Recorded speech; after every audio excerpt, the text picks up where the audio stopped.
As here at the top, guys, we've been trying to put the names of the players playing on the Archons, and we got the score down here. So quickly adjusting this for the team Purple Archon. I guess I'll do a ghetto intro in the meantime. In the bottom right corner of the map, we've got the combination of Targa and Lambo making up Team Purple Archon. In the top left, that's the Red Terran Archon. It's a combination of Liquid Bunny and Demuslim. Ooh, right, what a pairing. I'm in love with this pairing. I think Demuslim and Bunny. Is it your OTP? Yes. When it comes to Archon mode, abso-freaking-lutely. Yes. I know, I love this because as much as Demuslim may have been joking around in the lobby, he was very quick to discover strategies that were abusive in Legacy of the Void. And that's not just because he lucked out and happened to be Terran. Like, he found out how to use Terran to its, like, fullest bullshit extent. And I kind of think, like, with him as the brains of the operation and Bunny as the mechanics or, like, the muscle, I think they actually make a great combination between the two of them. Just in general, like, they could be the worst. They could be Protoss right now, right? Like, the worst race in Legacy of the Void. And I'd still have confidence that they would do something really nice, really tricky, really cool.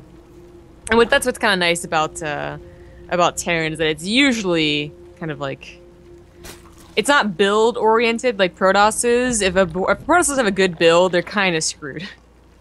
But if a Terran doesn't have a good build, like maybe their drops are amazing, maybe their harass is cool, maybe their splits are fantastic. You know, there's a difference in races and whatnot. And that's kind of part of the reason why Protoss is having a bit of trouble, amongst many other things.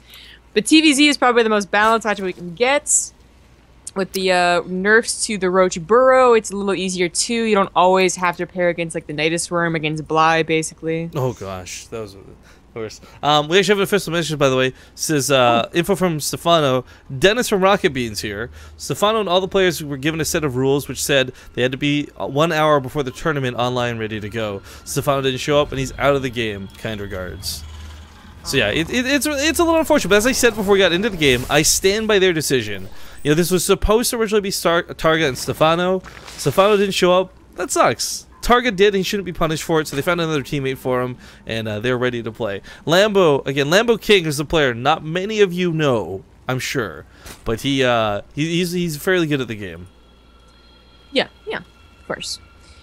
But is he good at Legacy of the Void? That is, yeah, that's going to be the big question.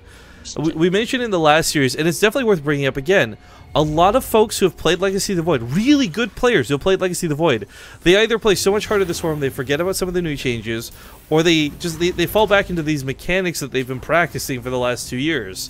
You know you shouldn't go sentries, but you still end up building sentries just because habit type thing. Yeah. And sometimes that'll be fine, you know? Sentries not so much, but like, you're young, you know? It'll be fine that he plays regular old TBT. You know, and he forgets that you can pick up, you know, siege tanks once in a while. But he'll still be able to win against people that are just worse than him in general. Well, that's right. We should talk about that. Oh, it's actually the Banshees, never mind.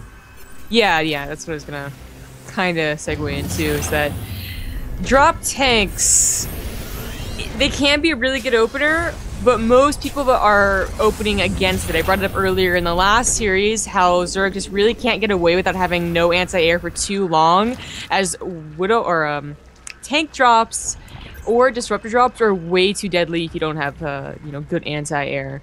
That's why in return you don't really see people go for those drops anymore. They just expect like a fast Spire or enough Queens or whatnot to deal with it.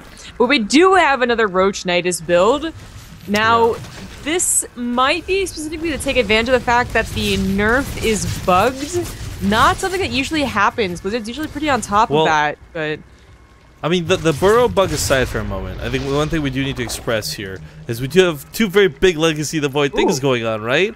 On one hand, you've got the Nidus Worm, and then on the Terran side of the field, you've got the really fast Banshee upgrade on the way. Yeah, I was oohing at the Banshees, and then I went whoa at the fact that the Nidus Worm was like scan. Like, that was a perfect scan. I think they knew it was coming, but this is the problem. This is why we call it the Legacy of the Void Nidus Worm, guys. You can't target it until after it's finished on burrowing. This guarantees at least a small handful of units will escape, but unfortunately, even if he transfuses this, looks like he will. Oh my god, the Banshee goes down immediately. Unfortunately, the Nidus Worm goes down, but another one's just going to come replace it, and oh my god! The abuse is so real right now. He's gonna win, and he doesn't even have the roach speed to abuse the glitch with. Build a battle cruiser. Like if you're gonna Doesn't lose even the need game, it. just Doesn't build even a need battle it. cruiser. Done, GG. So that's game. That was quite abrupt and a little disappointing, not gonna lie, but good job, Purple Archon.